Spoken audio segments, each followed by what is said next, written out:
os excessos na linha de produção da Apple, eliminando produtos como o Newton, com o qual a empresa se aventurou no mercado de PDAs. Quando Steve voltou para a Apple, a primeira coisa que ele fez foi cancelar o Newton. O Newton era uma agenda eletrônica que Scully criou logo no início com reconhecimento de caligrafia. Era legal, de uma certa forma, mas não tinha a marca do Steve, tinha a marca do John Scully. E o Steve não iria investir dinheiro nisso. Steve diminuiu os projetos de pesquisa e desenvolvimento de 50 para 10. Quando voltou, o Steve avaliou todos os produtos da Apple e, em resumo, chamou os engenheiros e disse a cada um: o que estes produtos têm de errado? Todo mundo meio que se retraiu e o Steve disse: eu sei o que eles têm de errado, são uma porcaria. Quando Steve Jobs voltou para a Apple, instalou um certo reinado de terror. Ele encontrava as pessoas e perguntava: quem é você? O que você faz? E começaram a circular histórias de que Steve Jobs encontrava alguém que não conhecia no elevador e quando a porta do elevador se abria, a pessoa estava demitida. O Steve não queria criar um produto em particular. Não era um plano para fazer algo específico. Ele queria criar um meio, um ambiente no qual a ideia da coisa certa iria surgir de repente. O Steve sempre diz, e eu concordo, não se pode perguntar o que mais uma pessoa quer. A pessoa não sabe, ninguém sabe o que quer. A pessoa só sabe quando vê e sabe que é aquilo o que ela quer. Ele tinha de mudar a visão que o mundo exterior tinha da Apple, a visão que os consumidores tinham da Apple e a visão que os próprios funcionários tinham da empresa. Jobs, então, criou a famosa campanha Pense Diferente. Foi mais que uma campanha publicitária. Antes, todos olhavam a Apple e diziam: essa é uma empresa que tem uma percentagem minúscula do mercado, um fracasso, é marginal e isso, para mim, não é bom. Veio Jobs e mudou essa noção dizendo: é bom estar entre 1 ou 2% de pessoas que têm ideias originais, que são audaciosas, inovadoras. A mensagem de Steve pegou. Um ano depois, em maio de 1998, a Apple lançou um produto chamado iMac, que refletia o novo espírito revigorante de Steve. Apesar dos seguidores leais, começaram a surgir notícias no obituário, mas adivinhe, o Mac voltou. O colorido computador All-in-One, com todos os componentes agrupados, combina perfeitamente com o novo estilo de vida digital, enviando e-mails e navegando na internet. Nos primeiros 45 dias de mercado, a Apple vendeu quase 300 mil iMacs, uma estreia impressionante. Eles são tão bonitos que dá vontade de lamber. O lançamento do Mac foi muito importante na preparação do terreno para a chegada do iPod, porque o Mac foi o primeiro computador a marcar um gol de placa com a cultura jovem. Enquanto todos os outros computadores eram sem graça, cinzentos, ele veio com um computador cheio de estilo e ninguém tinha visto coisa parecida até então. O iMac foi um passo na direção certa para a Apple, mas o verdadeiro catalisador para o iPod viria de outro lugar. Entra em cena o calouro da Universidade Northeastern, Sean Fanning. Sean Fanning era calouro da Universidade Northeastern de Boston em 1998 e ele tinha um colega que, como muita gente, gostava de ouvir MP3. Mas o colega reclamava que não conseguia encontrar as músicas. Havia uma lista de links para sites de MP3, mas quando ele clicava, o link sumia ou então ele não conseguia ouvir a música. Aquele aluno de faculdade tinha uma necessidade muito básica. Ele queria partilhar músicas com seus amigos. Algo básico. Mas não havia um serviço que oferecesse o que ele queria. Então, ele criou um.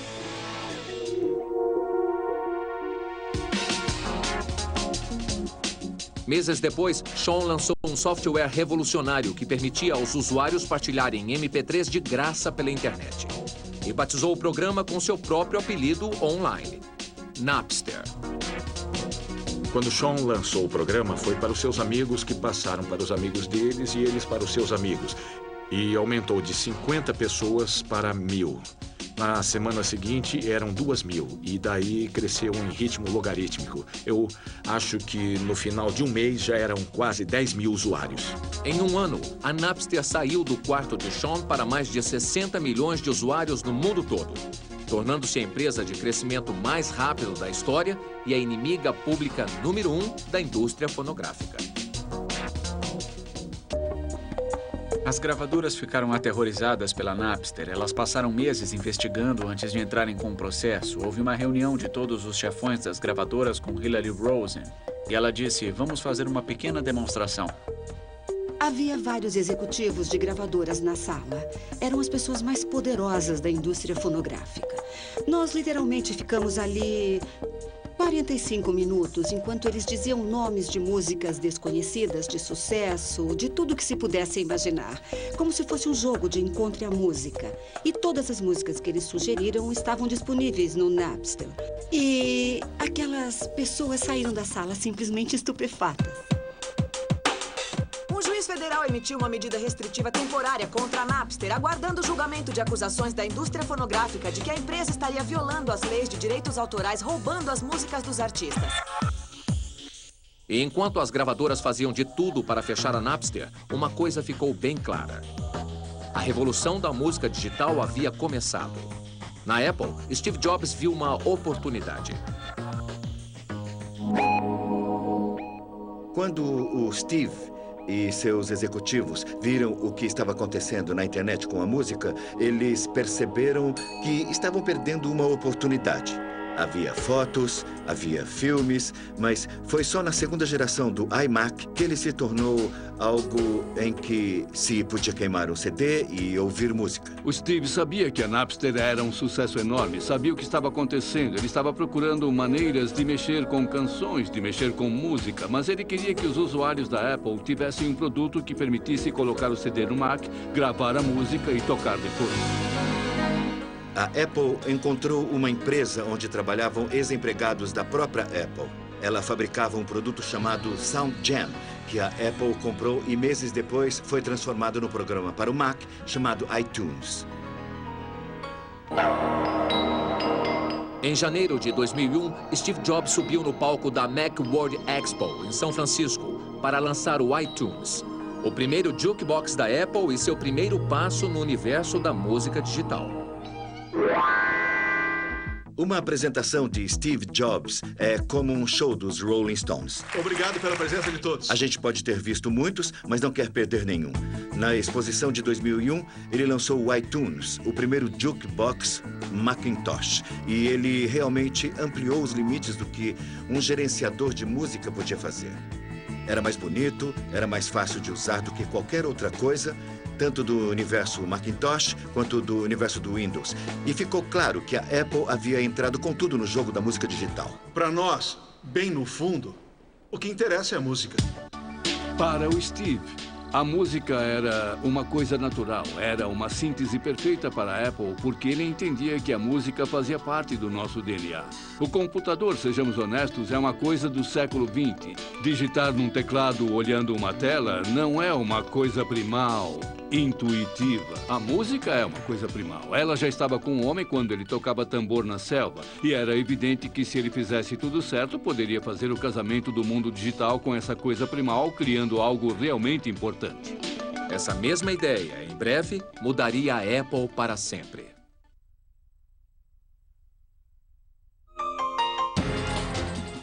Desde seu retorno em 1996, Steve Jobs havia ressuscitado a sua empresa. Em janeiro de 2001, ele tornou a Apple parte da revolução da música digital, lançando o iTunes. Agora, o iPod estava começando a tomar forma. O iTunes era uma maneira de movimentar e armazenar os arquivos no computador. Mas o que é que a gente queria mesmo? Era andar por aí com as músicas, não ter de ficar preso na mesa, sair para correr. O Steve percebeu isso e mandou sua equipe estudar o mercado de MP3. E entre o que estava disponível, não havia nada que algum deles gostasse. Era tudo porcaria. O Rio da Diamond tinha plataforma Flash. O Iger MP-Man foi o primeiro aparelho de MP3. A Compaq tinha um com disco rígido, mas eram todos caros e muita gente nem conhecia. O que é fascinante é que a empresa eletrônica que deveria ter visto a oportunidade, a Sony, deixou passar. A Sony, que fez o primeiro aparelho portátil de música e que foi um fenômeno mundial, não viu esse mercado. Quando a Napster abriu essa porta, creio que todo mundo no mercado deveria ter dito: puxa vida, é uma oportunidade enorme, vamos atender esse público. O Steve sabia que a Sony não tinha esse produto. Enxergou ali uma grande oportunidade. Vamos fazer alguma coisa melhor do que o que existe por aí. No início de 2001, a Apple estava determinada a entrar no mercado de MP3. Um engenheiro independente chamado Tony Fadell tinha exatamente o mesmo objetivo. A Apple queria entrar no mercado dos aparelhos de MP3 quando surgiu um fornecedor independente, o Tony Fadell. Ele tinha trabalhado na Philips e na General Magic, desenvolvendo aparelhos portáteis. E a ideia dele era fazer um aparelho com um disco rígido de MP3 ligado a uma loja online. A Apple queria um aparelho de MP3 e para o Steve essa era uma área fértil. E havia na época um sujeito, Tony Fadell, que tinha uma ideia. E o pessoal da Apple decidiu: bom, podemos nós mesmos desenvolver e levar 1 ou 2 anos para lançar. Ou então fazer como o iTunes e o SoundGen, adaptar do nosso jeito e teríamos um produto nosso no mercado muito antes. No mesmo mês em que a Apple lançou o iTunes, Steve tomou uma decisão que mudaria para sempre os rumos da Apple: criar o iPod. Num esquema de segredo total, a Apple rapidamente montou uma equipe para desenvolver o aparelho num prazo quase impraticável. Steve queria tudo pronto para a época dos feriados, dentro de 9 meses. O cronograma da Apple para lançar o iPod era de cerca de 9 meses. E tudo sob muita atenção, nada de festa e pizza. Era trabalho no sábado, trabalho no domingo, a semana inteira. Era um prazo muito apertado. Com 1 mês de projeto, fomos até Cupertino para uma reunião na Apple. Havia, creio que uns 12 executivos da Apple na sala. Quando Tony Fadell entrou de repente, dizendo: gente, este é o projeto que vai refazer a Apple. Em 10 anos seremos uma empresa de música, não de computadores. No início, o Steve Jobs não se envolveu muito, até que a coisa começou a tomar forma. E no final, quando as reuniões semanais passaram a ser diárias, a participação dele aumentou bastante. O Steve nos dava muito retorno sobre o áudio. Ele tem o dom para detectar qualidade sonora. E dizia imediatamente se o som estava bom ou não. Ele fazia relatórios se os botões estavam clicando rápido o suficiente ou se não dava para encontrar uma determinada música em menos de 3 cliques. Quem conhece um produto do Steve Jobs sabe que ele gosta de simplicidade.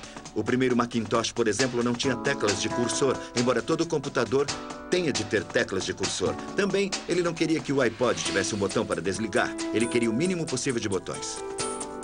Principalmente o acabamento e o desenho, a estética, o uso, a interface. Ele tem essa personalidade. É uma insistência típica do Steve Jobs pelo melhor produto. Mas quando faltavam 3 meses para o lançamento, o desenvolvimento do iPod encontrou uma barreira. Chegando ao final do ciclo de desenvolvimento, eles estavam montando as fábricas para o produto quando descobriram que havia um problema no gerenciamento de energia. Cerca de 3 meses antes do fim do projeto, descobrimos que o iPod descarregava com 3 horas de uso, mesmo se estivesse desligado. Essa vida útil da bateria era inaceitável. No escritório, o ânimo era: ou a gente conserta isso, ou é melhor desistir. Durante 8 semanas estressantes, os engenheiros correram para solucionar o problema e finalmente conseguiram. Após meses trabalhando 24 horas, o iPod estava pronto. Steve soltou um e-mail para a imprensa convidando a todos para o lançamento de um novo produto da Apple. Provocando, ele dizia apenas: dica, não é um Mac. Em 23 de outubro de 2001, Steve subiu ao palco para revelar sua mais recente criação. A apresentação do iPod foi outro grande momento do Steve. Ele apareceu e disse: eu tenho uma coisa nova que quero mostrar a vocês, mas não vou mostrar já. E ficou andando pelo palco, aguçando a curiosidade para depois colocar a mão no bolso e tirar o iPod. Aqui está ele. E ele disse: este é o primeiro dia de uma nova revolução. Este aparelhinho incrível comporta 1000 músicas. E cabe no meu bolso. O lugar estava repleto de jornalistas, todos olhando e perguntando: o que é isso? Ninguém sabia o que ele estava aprontando. Ninguém esperava que eles fossem lançar um aparelho de MP3. Agora qualquer pessoa pode armazenar 1000 músicas, encontrá-las e navegar rapidamente. Em resumo, eles fizeram uma proposta incrivelmente fácil de ser aceita pela maioria. Quando o iPod foi lançado, Bill Gates estava em Nova York jantando com jornalistas. Eu tinha acabado de comprar o meu iPod e resolvi levar o meu iPod nesse jantar. O Bill Gates ainda não tinha visto o iPod. E antes de sair, mostrei o meu a ele. Ele arregalou os olhos e imediatamente começou a brincar com o aparelho, assimilando aquilo. Então ele olhou e disse, só serve para o Macintosh? Steve havia conseguido criar o iPod, mas um golpe de pura sorte ajudaria a transformá-lo num fenômeno mundial.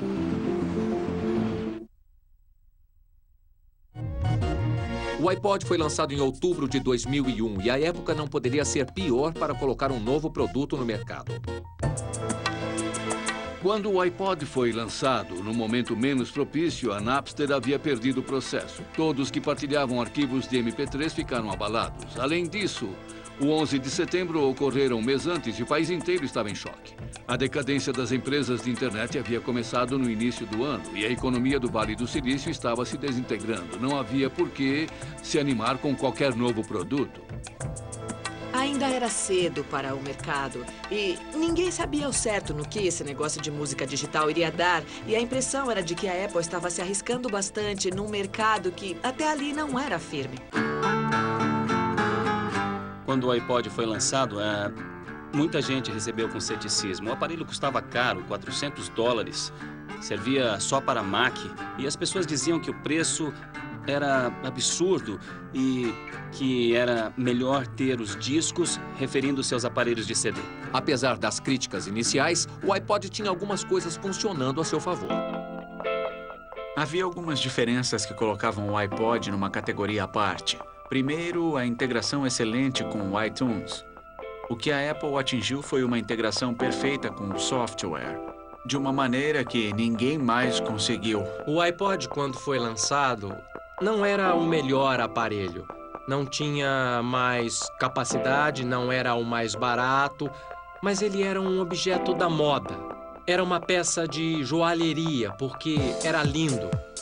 Uma coisa é ter um aparelho com uma porção de músicas, mas ele é inútil se você não encontra o que está procurando. Nos concorrentes você podia procurar por artista, por disco, mas fora isso, numa lista de músicas você tinha de ficar clicando até o fim.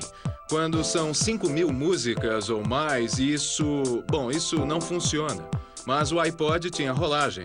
E depois ele acelerava e até o final. E as pessoas achavam isso fantástico. Mas o mais importante é que o iPod tinha um grupo de consumidores leais do Mac, prontos para recebê-lo. Bom, a Apple começou com uma vantagem que quase nenhuma outra marca tinha, que era uma base de usuários incrivelmente leal.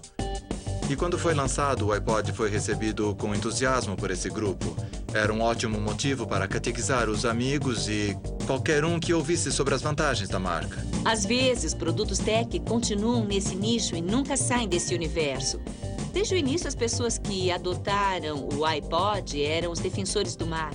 E nesse grupo havia outras comunidades muito influentes que ajudaram a iniciar um diálogo e que eu chamo de criativos culturais. Se um produto despertou o interesse da moda, da cultura, do automóvel, da música e dos esportes, e são tantas áreas da cultura que surge um impulso. E esse interesse é como uma avalanche que começa entre as pessoas certas e foi o que aconteceu com o iPod. Nos 2 primeiros meses no mercado, o iPod foi parar nas mãos e ouvidos de 125.000 dos maiores determinadores de tendências do mundo. Mas um golpe de pura sorte chamaria a atenção do resto do mundo. Quando o iPod foi lançado, ele era somente para os fãs do Macintosh. Gente mais jovem, urbana, começou a ver pela primeira vez aqueles fones de ouvido brancos. Fones de ouvido brancos. Nenhuma outra empresa havia se preocupado com a cor do fone de ouvido. Mas, de repente, isso virou um símbolo e todo mundo perguntava: o que é isso?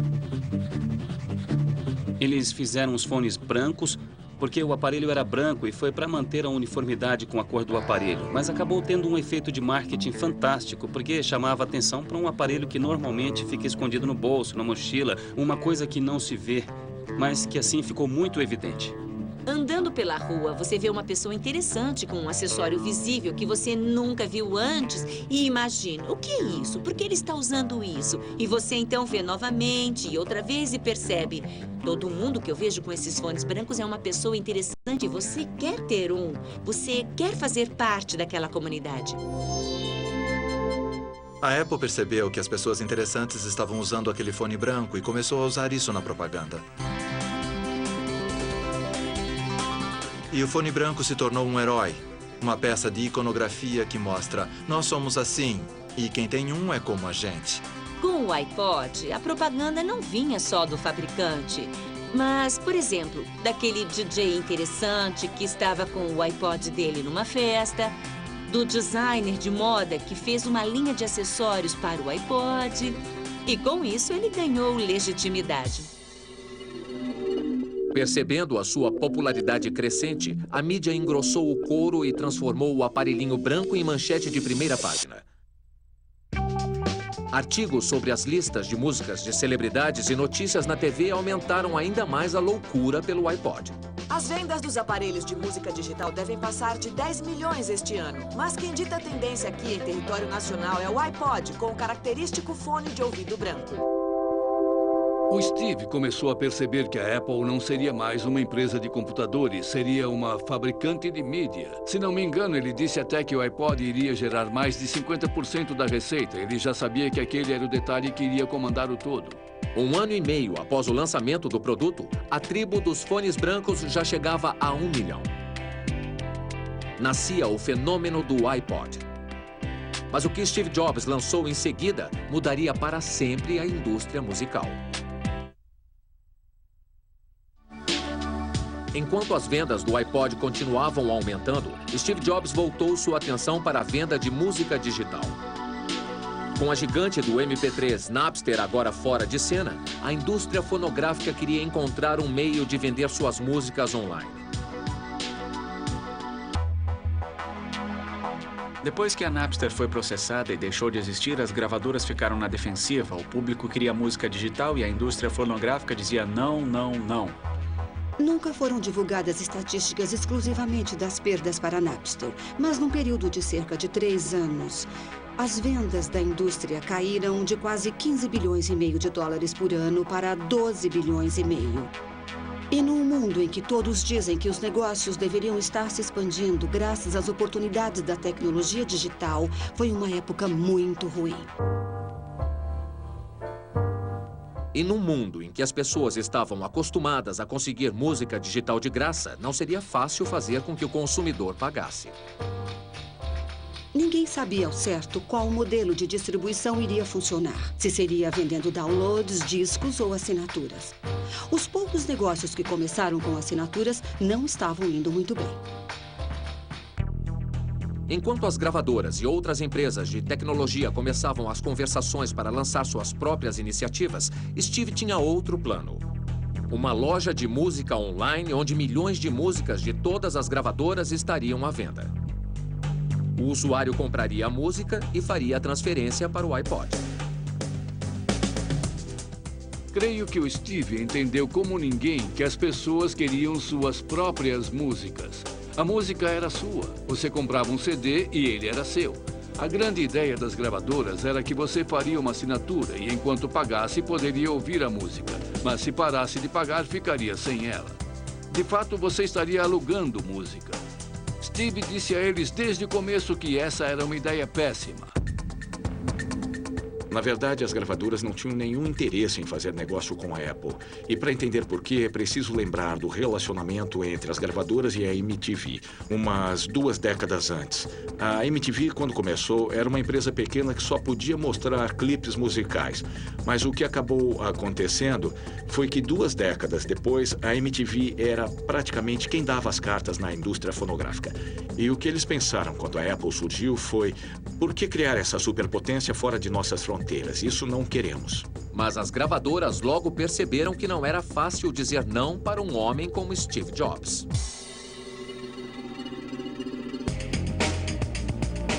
creio que a intensidade e o carisma dele eram realmente importantes. Parecia um pregador, como nenhuma das outras empresas tinha. A Microsoft, por exemplo, enviava o vice-presidente para uma reunião com gente da música. Não existem muitos executivos de computadores que as pessoas do meio musical queiram conhecer e conversar. Mas o Steve, todos queriam conhecer. As gravadoras ficaram intrigadas com Steve e seu apelo. Mas havia um problema. Steve queria vender músicas individuais por 99 centavos de dólar cada, enquanto algumas gravadoras e artistas exigiam que os álbuns fossem vendidos inteiros. O Steve se preocupava tanto com a indústria fonográfica e em conseguir as músicas para o iTunes que ele frequentemente ia a Burbank para encontrar os executivos das gravadoras. Tinha cadeira cativa na Southwest Airlines. O Steve Jobs tinha a personalidade, o carisma e o nome para chegar até pessoas às quais mais ninguém conseguia chegar. Conseguia chegar a um rapper como o Dr. Dre e convencê-lo a fazer o download de suas músicas através do iPod e do iTunes. Não é que as gravadoras acreditassem que o Steve tinha o melhor modelo para vender as músicas. É que o Steve acreditava no seu modelo. E ele dizia, eu quero fazer isso. E a única maneira de fazer é desmembrando os álbuns. E o U2 disse, não, criamos álbuns com um tema e nós queremos que sejam vendidos inteiros. E, literalmente, Steve, Bono e Ed conversaram muito e o Steve convenceu-os a experimentar a sua ideia. No final, o U2 e o Bono tornaram-se um dos melhores vendedores do iPod. Os Beatles não quiseram. E a história dos Beatles acabou virando piada entre nós. Porque o Steve falava com o Paul e depois com a Yoko. E ele dizia ao Paul, se você concordar, eu acho que a Yoko vai concordar. E dizia a Yoko, eu acho que o Paul vai concordar. Mas nunca funcionou. Finalmente todo mundo desistiu e resolvemos deixar os Beatles pra lá. Em 28 de abril de 2003, após meses de negociações exaustivas com executivos e artistas, a Apple lançou a Music Store do iTunes. Eram mais de 200 mil músicas das 5 grandes gravadoras e a ideia de Steve tornou-se realidade.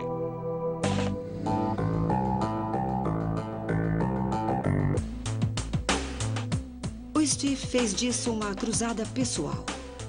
E fez com que os executivos das gravadoras comprassem a briga. Numa ocasião, havia um novo protótipo da loja virtual para ser lançado. Ele não havia visto ainda, mas o seu pessoal iria me mostrar. E ele acabou ficando meia hora falando sobre o tamanho das fontes e a localização de umas 3 palavras na homepage. Foi a coisa mais detalhista que eu já vi um executivo fazer. Eu fiquei impressionada e também meio assustada. Em muitos aspectos, o lançamento da loja virtual do iTunes foi uma conquista maior do que o lançamento do iPod, em termos de complexidade. Existem tantos detalhes para uma única música cujos direitos podem pertencer a 5 pessoas diferentes e todas elas têm de estar na negociação. Todos têm de assinar concordando. E depois as autorizações para colocar tudo num formato com preço único. Foi um esforço tremendo. Todo o trabalho de Steve valeu a pena. 5 dias depois do lançamento da loja virtual do iTunes, a Apple já havia vendido mais de 1 milhão de músicas. Steve Jobs e a Apple haviam feito algo que nenhuma outra empresa havia conseguido: oferecer aos consumidores um aparelho de música digital que tinha uma loja própria. Naquele mesmo dia, Steve faria mais um pronunciamento que ajudaria a colocar o iPod na estratosfera.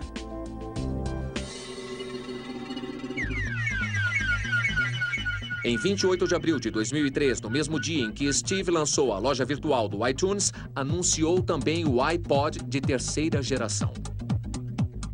Obrigado. É a 3ª geração. Nem a 1ª geração tem concorrente e já estamos na 3ª. Era o primeiro iPod totalmente compatível com os PCs. Agora, pela primeira vez, qualquer um que tivesse um computador poderia usar um iPod. Antes o iPod era para fãs do Macintosh e um sucesso enorme entre eles. O Steve Jobs deixou isso em banho-maria por algum tempo. Esperou a demanda crescer, o interesse aumentar, a mídia aumentar.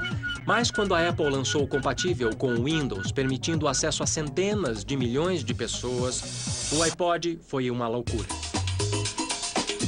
Quando a Apple permitiu que o iPod fosse compatível com o PC, A corrida foi fenomenal. Foi quase como se os usuários de PCs quisessem um pouco da Apple, uma mordida na maçã. Queriam o estilo e a criatividade que a Apple sempre simbolizou. Houve uma grande mudança no modo de pensar da Apple. A empresa sempre quis que o iPod fosse um meio de vender mais Macs. Mas com a compatibilidade com o Windows, jogaram essa estratégia pela janela. Eles resolveram se concentrar no iPod e transformá-lo no campeão de vendas. Durante algum tempo, era como duas pessoas conversando numa festa e o usuário do Mac diria: meu Macintosh é tão elegante e lindo, com os belos cantos arredondados na tela. Ele tem crossfade quando a gente copia ou deleta um ícone. Ele é lindo. E o usuário de PC diria: mas eu compro um Dell por $400, totalmente desconectados, um não entendia o outro. Um estado republicano e um estado democrata, totalmente desconectados. Mas com o lançamento do iPod, os usuários do Windows PC sentiram o prazer de ter uma coisa que funcionava direito, que funcionava sempre e era muito bonito. O iPod tornou-se um negócio bilionário em 2 anos e isso chamou a atenção. No verão de 2004, nós, na Newsweek, percebemos que o iPod era muito mais do que um produto e estava se transformando em fenômeno cultural. E fizemos uma matéria de capa sobre ele. Ocorre que o Steve Jobs percebeu a mesma coisa. Ele me disse que, alguns meses antes, estivera em Nova York e, andando pela Madison Avenue, viu uma porção de gente com os fones de ouvido. Ele viu uma, depois viu outra e mais outra. Aí ele disse para si mesmo: oh, meu Deus, está começando a acontecer. As vendas do iPod chegaram às alturas. No final de 2004, a Apple havia vendido 200 milhões de músicas na loja virtual do iTunes e mais de 6 milhões de iPods. Percebendo a sua crescente popularidade, em 2005, Steve lançou novos modelos de iPods e aperfeiçoou os antigos, certificando-se que haveria iPods de todos os tamanhos e para todos os bolsos. Vocês sabem para que serve esse bolso? Eu sempre quis saber. Bom, agora a gente sabe, porque este é o novo iPod. A estratégia do Steve Jobs era, depois de lançar o primeiro aparelho, expandir mais e mais para atender todos os estilos, gostos, preferências, preços. E ficou muito mais difícil para os concorrentes encontrarem nichos, oportunidades de mercado, porque ele, em resumo, queria atender a toda a gama de gostos do consumidor. E então, em outubro, Steve Jobs lançou a 5ª geração do iPod, com uma característica na qual nem o próprio Steve acreditava plenamente. Foi o primeiro iPod capaz de reproduzir vídeos. Em outubro de 2005, a Apple fez algo que o Steve Jobs havia dito que eles nunca fariam, que foi adicionar suporte para vídeo ao iPod. O Steve passou muito tempo dizendo que a experiência de assistir vídeo num aparelho portátil nunca seria tão satisfatória ou total quanto ouvir rádio. Para o público, Steve Jobs era contra o vídeo iPod, mas ele também sabia jogar muito bem, e a ideia seria falar contra os acessórios de vídeo e sua integração ao iPod para desencorajar os concorrentes que quisessem entrar agressivamente nessa área. Essa é a teoria da conspiração que está por trás disso. Só em 2005, a Apple lançou 5 novos iPods em 4 faixas diferentes de preço. E para o consumidor, ficou difícil encontrar um motivo para não ter um iPod. Eu tenho o Shuffle. Como é que é o nome? É parecido É o nome com de um isso. dos modelos, o Shuffle. É, Shuffle. É bem leve. É fácil de ligar e encontrar a música. A estratégia funcionou. Em 2005, a Apple vendeu 32 milhões de iPods. Um iPod vendido por segundo.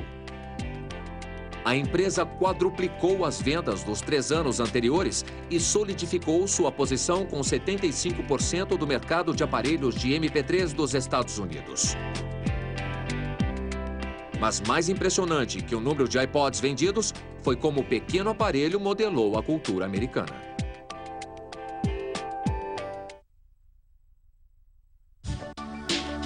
Apenas 5 anos depois do seu lançamento, a Apple já havia vendido mais de 70 milhões de iPods, transformando o aparelho num negócio de 5 bilhões de dólares por ano e que responde por cerca de 40% da receita total da Apple. Sua participação com 75% do mercado de MP3 nos Estados Unidos continua surpreendendo os especialistas.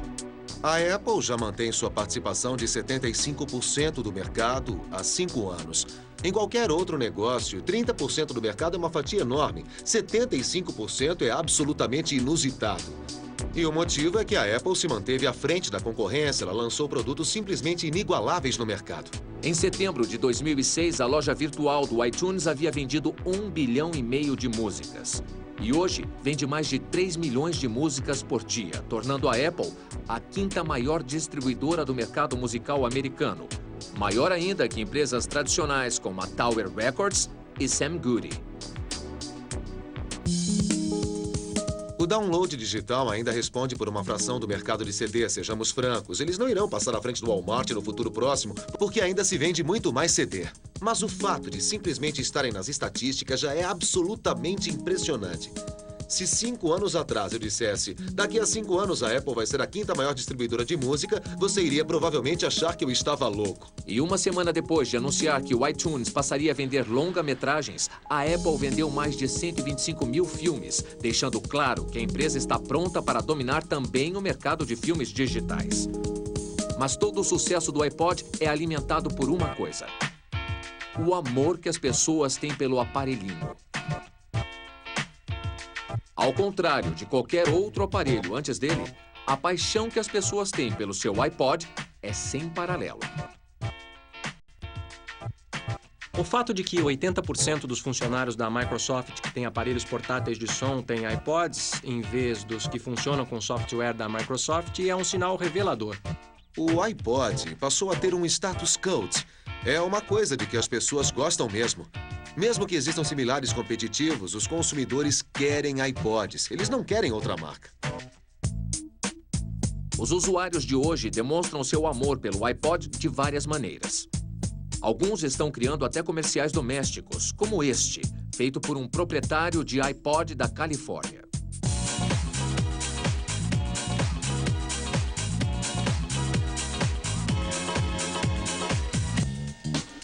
Ou pagando uma empresa chamada iPopMyPhoto.com para transformar suas fotos em anúncios personalizados do iPod. O rosto dele é ótimo. O rosto do garoto é ótimo. Enquanto alguns fanáticos estão tirando fotos dos seus iPods e colocando na galeria iPods do mundo todo no site Alaunch.com. Na galeria, 4 mil proprietários já colocaram fotos de seus queridos aparelhinhos para mostrar ao mundo. Outras pessoas ficam tão fascinadas com as possibilidades futuras do iPod que criam suas próprias versões do que virá nas próximas gerações. Como este iPod telefone e o iPod com vídeo em tela cheia. Elas gostam do iPod porque ninguém fica imaginando como o próximo laptop da HP vai ser. Aparentemente é só com o iPod que as pessoas fazem isso. Nas faculdades, o iPod virou uma obsessão. Ele tornou-se tão popular que é até tema de aula. O Dr. Michael Bull é professor da Universidade de Sussex, na Inglaterra, e ganhou o apelido afetuoso de Professor iPod. Pela primeira vez, as pessoas podem construir seu próprio universo auditivo e levá-lo a qualquer lugar. Em algumas faculdades, o iPod está até influenciando a dinâmica social. Tem uma história engraçada. A Universidade de Duke, há alguns anos, começou um programa piloto no qual todos os calouros recebiam um iPod como uma ferramenta educacional. Os alunos mais adiantados se ressentiram quando viram os alunos com iPods grátis e os fones brancos que identificavam os calouros. Então, os outros alunos que tinham iPods passaram a comprar fones de outras cores, para que ninguém pensasse que eles eram calouros. Houve uma pesquisa recente para tentar identificar o que é a coisa mais popular nas universidades. E na última, o iPod ficou na frente até da cerveja como a coisa mais popular entre os alunos. Todo esse amor pelo iPod se traduz num grande negócio, e não só para a Apple. O aparelho fez surgir uma indústria paralela que produz mais de 3 mil acessórios, desde as capas para iPod e adaptadores para automóveis, até bichinhos e estações fixas, criados para manter o iPod por perto o tempo todo. Existe até um adaptador chamado iBrad, que é transmissor FM e também bafômetro. A Nike lançou um sensor para ser colocado no tênis que envia dados ao iPod informando a distância e o ritmo da corrida com retorno de voz em tempo real. Iniciando o treinamento. Esse ecossistema do iPod tem previsão de faturar mais de $1 bilhão, tornando o iPod o único aparelho eletrônico que gera uma indústria paralela de $1 bilhão. Ouvi um analista dizer que a Apple não vai conseguir manter sua fatia de mercado com o iPod. Mas eu acho que ele está errado. Em média, o dono de um iPod gasta uns $100 em acessórios, adaptadores, acessório de rádio FM e ainda tem as músicas vendidas na loja virtual da Apple. São músicas que só tocam no iPod. Esse investimento ninguém joga fora por outro aparelho. Com o iPod, Steve Jobs criou a coisa perfeita. Um produto revolucionário que se tornou um fenômeno cultural. E um negócio de bilhões de dólares. Assim como o Walkman da Sony revolucionou os aparelhos portáteis de música 20 anos atrás, na era digital, o iPod está fazendo exatamente a mesma coisa. E pensar que tudo isso começou com um sorriso. Do ponto de vista do Steve, ele finalmente tornou-se respeitado. E tudo isso graças ao iPod. Ele defendeu algo que os outros diziam: é loucura fazer um aparelho de MP3, mas tornou-se um sucesso fenomenal. Sabe, a Apple sempre foi considerada uma empresa inovadora, interessante, mas fora da corrente principal que seria a Microsoft, o Windows e o PC. O iPod colocou a Apple no dia a dia das pessoas. Foi uma grande mudança e creio que vai levar a empresa a coisas gigantescas. Acredito que isso é só o início. Versão brasileira, DPN Santos.